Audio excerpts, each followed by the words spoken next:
하나님의 말씀은 마태복음 7장 21절부터 29절까지 말씀입니다. 나더러 주여 주여 하는 자마다 다 천국에 들어갈 것이 아니요 다만 하늘에 계신 내 아버지의 뜻대로 행하는 자라야 들어가리라. 그날에 많은 사람이 나더러 이르되 주여 주여 우리가 주의 이름으로 선지자 노릇하며 주의 이름으로 귀신을 쫓아내며 주의 이름으로 많은 권능을 행하지 아니하였나이까 하리니 그때에 내가 그들에게 밝히 말하되 내가 너희를 도무지 알지 못하니 불법을 행하는 자들아 내게서 떠나가라 하리라.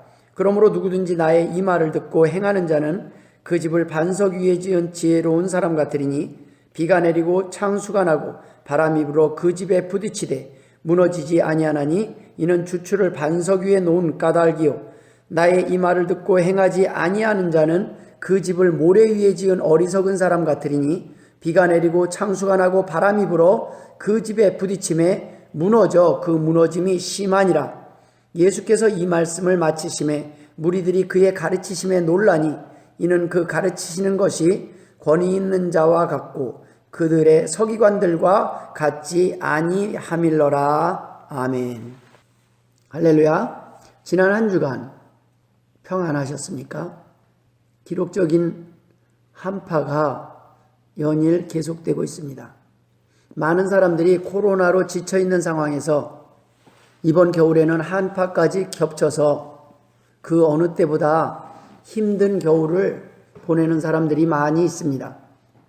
끝난 것 같으면서도 끝이 났다고 안심할 수 없는 상황, 바로 한치 앞을 장담할 수 없는 힘든 상황들이 계속되고 있습니다. 경제적인 여력이 있는 사람들, 그래도 준비된 사람들은 그나마 이러한 위기 상황에서도 어느 정도 버틸 여력이 있지만 많은 사람들이 예상치 못한 위기와 한파에 대책 없이 하루하루를 버티고 있는 상황입니다. 무엇보다 여러분, 코로나가 힘든 것은 사망률 때문입니다. 단순한 독감 수준이 아니라 걸리면 사망에 이를 수 있는 심각한 질병이요, 낫는다고 해도 완전한 회복이 불가능하고 후유증이 심하기 때문입니다. 대부분의 사람들은 죽음을 두려워할 수밖에 없습니다. 왜 그럴까요? 죽음에 대한 준비가 되어 있지 않기 때문입니다. 죽음이 끝이 아님을 알기 때문입니다. 히브리서 9장 27절에 한 번 죽는 것은 사람에게 정해진 것이요 그 후에는 심판이 있으리니 라고 기록하고 있습니다. 여러분, 죽으면 다 천국에 가는 것이 아닙니다. 예수의 보혈의 공로 없이 회개하지 않고 죽으면 지옥에 갑니다. 마태복음 4장 17절에 이때부터 예수께서 비로소 전파하여 이르시되 회개하라 천국이 가까이 왔느니라 라고 말씀하고 계십니다. 천국이 눈앞에 와 있다는 것은 심판도 눈앞에 와 있다는 메시지입니다.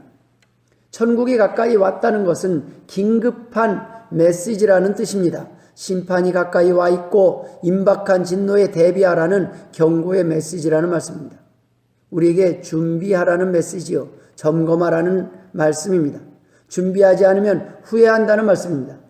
많은 사람들이 임박한 진노에 대한 경고의 메시지를 가볍게 여기며 무시하고 살아가고 있습니다. 사람들은 말세라는 말을 언급하면서도 회개는 안 하고 살아갑니다. 오늘 본문을 통해 이 시대를 향해 주님께서 말씀하시는 구원의 메시지에, 경고의 메시지에 저와 여러분의 귀가 열리기를 소망합니다. 주님께서 오늘 본문을 통해 우리에게 물으시는 몇 가지 질문에 답을 찾고 행복한 삶을 살아가는 복된 은혜가 있기를 주의 이름으로 축원드립니다. 첫 번째 질문은 아는 자입니까? 믿는 자입니까? 라는 질문입니다. 불신자입니까? 신자입니까? 라고 질문을 하고 계시는 것입니다. 이 세상 사람들은 불신자와 신자로 나누어져 있다는 말씀입니다. 교인이냐 아니냐, 목사냐, 평신도냐를 물으시는 것이 아니라 신자냐 불신자냐를 물으시고 계시는 것입니다. 눈이 내리거나 비가 내릴 때 신자와 불신자를 구별하지 않고 누구에게나 내리듯이 구원의 기회는 누구에게나 열려 있습니다. 하지만 보혈의 공로를 통한 용서가 없이는, 믿음이 없이는 그 누구도 죽음 뒤에 심판을 면할 길이 없습니다. 요한복음 10장 9절에 내가 문이니 누구든지 나로 말미암아 들어가면 구원을 받고 또는 들어가며 나오며 꼴을 얻으리라 라고 말씀하셨습니다. 누구든지 구원을 받을 수 있지만 예수를 믿지 않고는 구원받을 수 있는 길은 없습니다.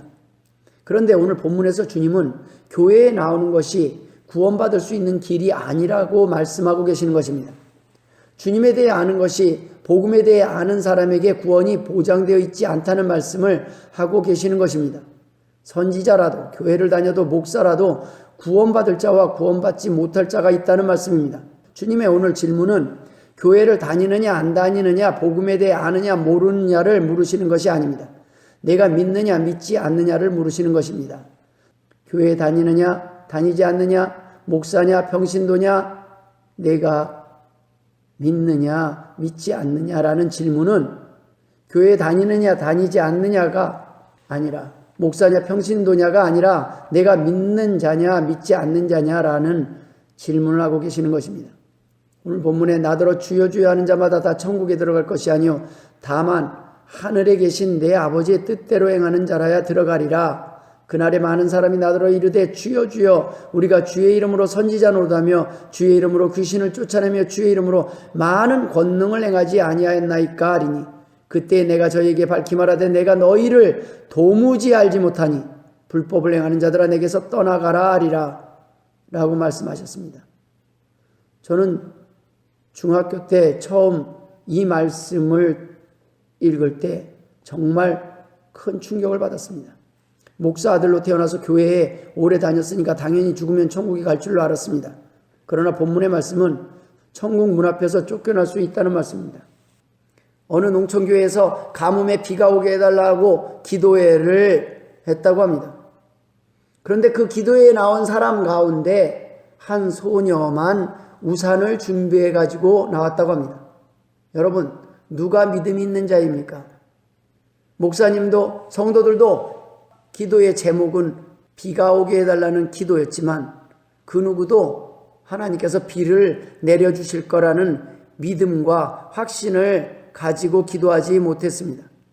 그러나 한 소녀는 그날 살아계신 하나님이시라면, 우리의 기도를 들으신다면, 우리의 마음을 보신다면, 우리의 믿음을 보신다면 능히 비를 내리실 수 있다는 믿음을 가지고 나왔다는 말씀입니다. 여러분, 믿음은 행동으로 그 믿음이 증명됩니다. 행동으로 연결되지 않는 믿음은 거짓 믿음이라는 말씀입니다. 구원에 이르는 믿음과 사망에 이르는 믿음의 차이는 방향성, 즉 회개와 반복성입니다. 처음 믿음이 생기면 인생의 목표가 바뀌고 삶의 방향이 바뀝니다. 회개하는 마음이 생깁니다. 잘못된 방향에서 돌이킨다는 것입니다. 참된 회개의 특징은 그 죄의 반복성이 줄어들고 멈춘다는 것입니다. 우리가 안심해도 좋은 것은 하나님께서 택한 자녀들은 어떻게든 구원에 이르도록 인도하신다는 말씀입니다. 잘못된 길로 가지 않도록, 멸망의 길로 가지 않도록 우리의 삶에 브레이크를 거신다는 것입니다. 우리가 잘못된 길을 선택할 때 말씀을 주시고 경고하십니다. 그래도 듣지 않으면 징계하십니다. 하나님의 자녀들, 주님의 양들은 또 그때에 주님의 음성을 듣고 돌이킵니다. 멈춥니다. 말씀으로 통제되고 말씀의 영향력을 받고 살아가는 사람들입니다. 사랑의 채찍을 통해서도 하나님의 말씀을 듣습니다. 물질과 건강과 사랑하는 사람들, 때로는 자녀들을 채찍으로 사용하실 때도 하나님을 원망하지 않고 바로 돌이킵니다. 하나님 앞에 바로 무릎 꿇고 회개한다는 말씀입니다. 어떻게 하든 하나님은 반드시 우리를 믿는 자로 만드실 것입니다. 유대인이든 선지자든 목사든 평신도든 누구든 상관이 없습니다. 교회, 교인, 크리스천, 목사라는 그 이름 때문에, 하나님의 자녀라는 그 이름 때문에 하나님은 징계와 심판을 연기하시며 참으시는 것이지 우리의 직분 때문에 참으시는 것이 아닙니다. 교회라는 그 이름 때문에, 목사라는 직분을 보호하시고 교인이라는 그 이름 때문에, 그 직분 때문에 때로는 교회를 통하여 놀라운 기적과 능력을 보여주실 때가 있습니다. 그러나 여러분, 기적이 일어난다고 해서 그 안에 믿음이 있다고 우리는 볼 수 없다는 것입니다. 그 기적과 믿음은 별개 문제일 수 있다는 것입니다. 그 안에 진짜 믿음을 가진 사람이 있는가 하면 그 안에서도 역시 믿음이 없는 사람들이 있을 수 있기 때문입니다. 기적은 하나님이 행하시는 것입니다. 하나님을 위해 하시는 것뿐입니다. 내 믿음이 좋아서 기적이 일어나고 부흥이 되고 사업이 되는 것이 아니라 하나님의 이름 때문에 하나님께서 역사하시고 살아계심을 드러내시는 것이 기적이라는 말씀입니다. 때문에 주의 이름을 부르며 주의 이름으로 주의 일을 했다고 천국에 들어가는 것이 아니라고 오늘 말씀하고 계십니다. 천국은 아는 자가 아니라 믿는 자가 들어가는 것입니다. 목사라도 선지자라도 교인이라도 믿지 않으면 갈 수 없는 곳이 천국입니다. 두 번째 질문은 아는 자입니까? 행하는 자입니까? 라는 질문입니다. 교회 다니는 것으로도 목사라는 것으로도 천국에 갈 수 있을지 알 수 없다면 어떻게 우리의 믿음을 확인할 수 있습니까? 우리가 아는 자인지 믿는 자인지 알 수 있는 방법이 무엇입니까? 바로 행함으로 알 수 있다는 말씀입니다. 믿는 사람은 믿는 사람답게 살아가고 불신자는 불신자처럼 살아간다는 말씀입니다. 믿은 대로 행동하고 믿는 대로 살 수밖에 없다는 말씀입니다. 그때 내가 저희에게 밝히 말하되 내가 너희를 도무지 알지 못하니 불법을 행하는 자들아 내게서 떠나가라. 그러므로 누구든지 나의 이 말을 듣고 행하는 자는 그 집을 반석 위에 지은 지혜로운 사람 같으리니 비가 내리고 창수가 나고 바람이 불어 그 집에 부딪히되 무너지지 아니하나니 이는 주추를 반석 위에 놓은 까닭이요 나의 이 말을 듣고 행하지 아니하는 자는 그 집을 모래 위에 지은 어리석은 사람 같으리니 비가 내리고 창수가 나고 바람이 불어 그 집에 부딪히며 무너져 그 무너짐이 심하니라 라고 말씀하고 있습니다. 행위로 믿음을 확인해봐라, 점검해보라는 말씀입니다. 하나님은 우리의 믿음을 확인하게 하기 위해서 때로는 비를 내리고 창수가 나고 바람이 불 때가 있다는 말씀입니다. 고난을 통해 우리는 우리의 믿음이 진짜인지 가짜인지, 우리의 믿음이 반석 위에 세워진 믿음인지 모래 위에 세워진 믿음인지 확인해 볼 수 있다는 것입니다. 여러분, 몰라서 행동하지 못하는 경우는 있어도 믿고서 행하지 못할 수는 없다고 경고하고 계시는 것입니다. 주님은 여러 가지 비유로 천국에 관하여 너무도 쉽게 설명하여 주셨습니다. 그 비유가 믿어진다면 그에 맞는 행동을 선택하는 것은 쉽다는 것입니다. 믿는 자라면 믿음에 맞는 행동이 따를 수밖에 없습니다. 못 믿은 사람은 못 믿은 대로 투자하지 않을 것이고 믿은 사람은 믿음대로 투자할 것입니다. 행동할 것입니다. 아는 것과 믿는 것의 차이라는 것입니다. 그런데 정말 안타까운 사람은 알았음에도 불구하고 믿었음에도 불구하고 고민하고 망설이다가 행동으로 옮길 기회, 복을 받아 누릴 기회를 놓친 사람들입니다. 주님은 우리에게 세 번째 질문을 통해 우리들의 문제가 무엇인지 점검해보라고 말씀하십니다. 세 번째 질문은 지혜로운 자입니까? 어리석은 자입니까? 라는 질문입니다. 이 질문은 여러분이 신자입니까? 사명자입니까? 라는 질문입니다. 그러므로 누구든지 나의 이 말을 듣고 행하는 자는 그 집을 반석 위에 지은 지혜로운 사람 같다고 말씀하고 계십니다. 믿음으로 우리는 천국에 갈 수 있습니다.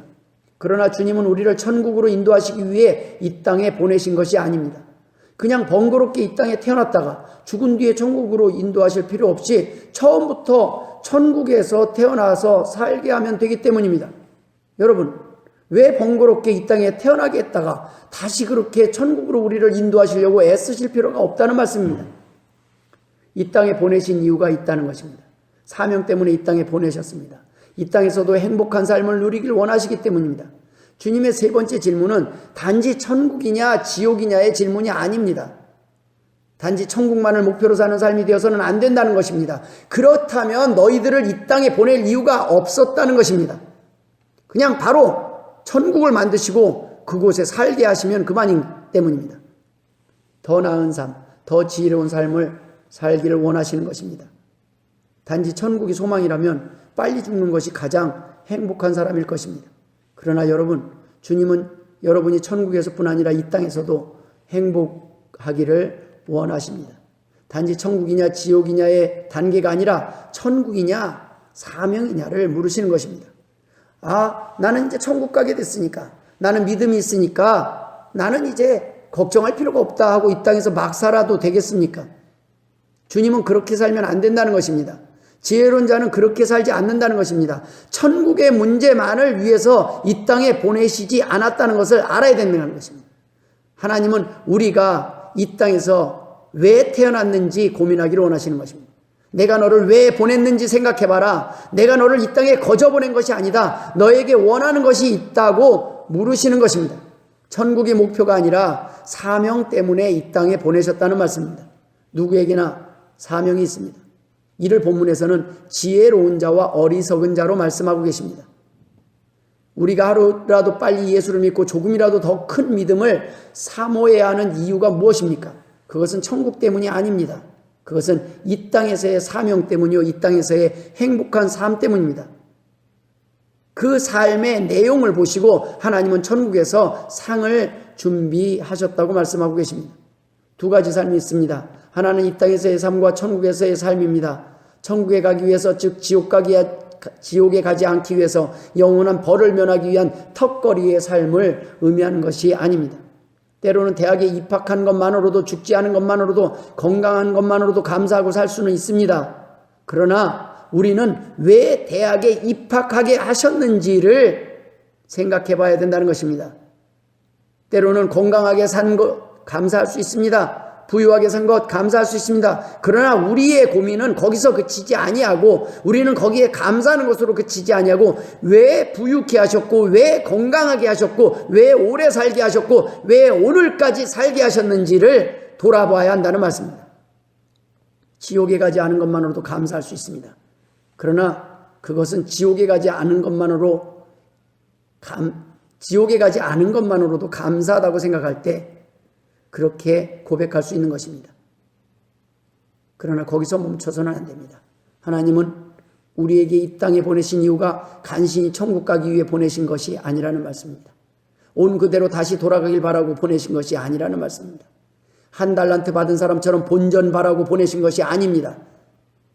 이 땅에서의 사명을 통해 목적이 이끄는 행복한 삶을 위해서이고, 영원한 천국에서 칭찬받는 영광된 삶을 위해서 이 땅에 보내셨다는 말씀입니다.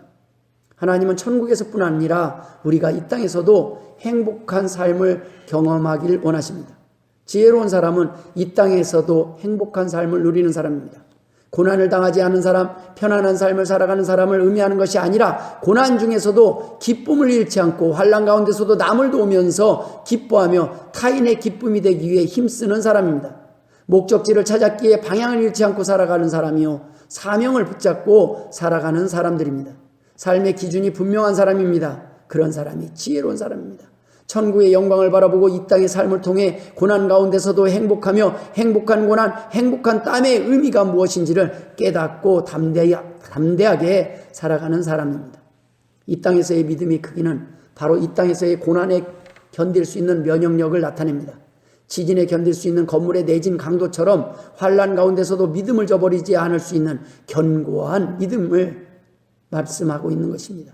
이런 믿음이 준비된 사람에게 문제가 생겼을 때 쓰러지지 않습니다. 환난 가운데서도 쉽게 넘어지지 않습니다. 포기하지 않습니다. 그러나 믿음이 작으면 작은 일에도 쉽게 넘어집니다.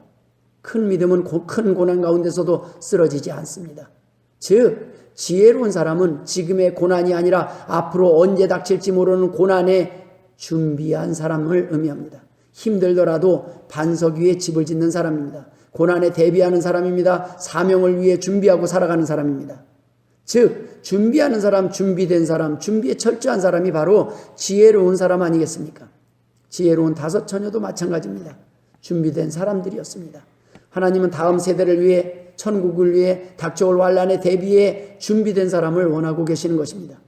어리석은 사람은 행하지 아니하는 자입니다. 하나님의 사명을 피하기 위해 요나처럼 버티다 결국 항복하고 사명을 감당하는 사람들이 많이 있습니다. 많은 사람들이 요나의 인생을 살고 있습니다. 저도 크게 다르지 않습니다. 이 땅에서의 이기적 욕심 때문에 하나님의 사명을 잊어버리고 자신의 길을 고집하다가 인생을 마치는 사람이었습니다. 하나님의 경고를 무시하고 자신이 심은 죄악의 씨앗으로 인해 고통받고 고난당하며 살아가는 사람이었습니다. 이런 고난은 천국에서 상이 없는 고난입니다. 의를 위해 핍박을 받는 고난은 상을 받지만 자신의 범죄함으로 받는 고난은 상이 없는 고난일 뿐입니다. 어리석은 사람은 하나님의 경고를 무시하고 살아가는 사람들입니다.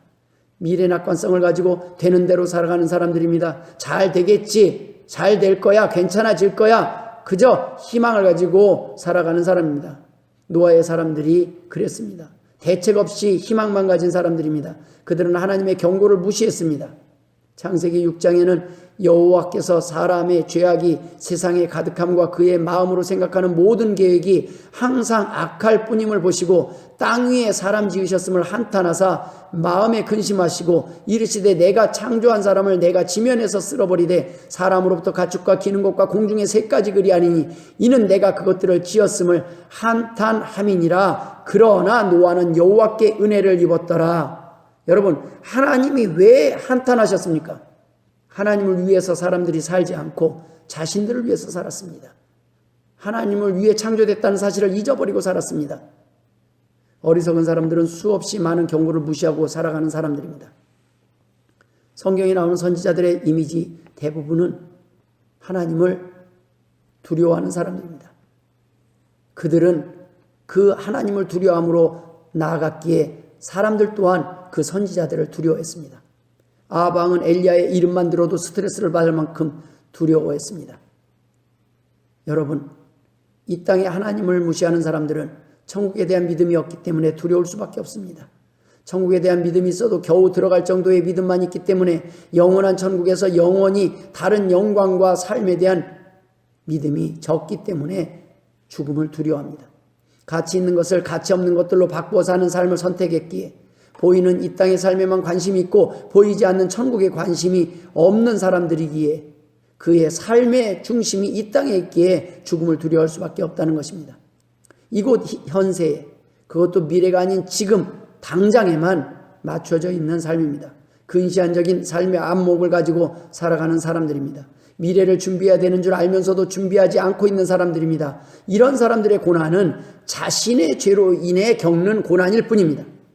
그것은 칭찬받을 영광이 아닙니다. 자신의 잘못으로 당하는 고통일 뿐입니다. 자신의 불순종과 범죄함으로 겪게 되는 질병일 뿐입니다. 일반 은총의 영역입니다. 심은 대로 거두는 것입니다. 불신자에게도 동일한 법칙의 고난입니다.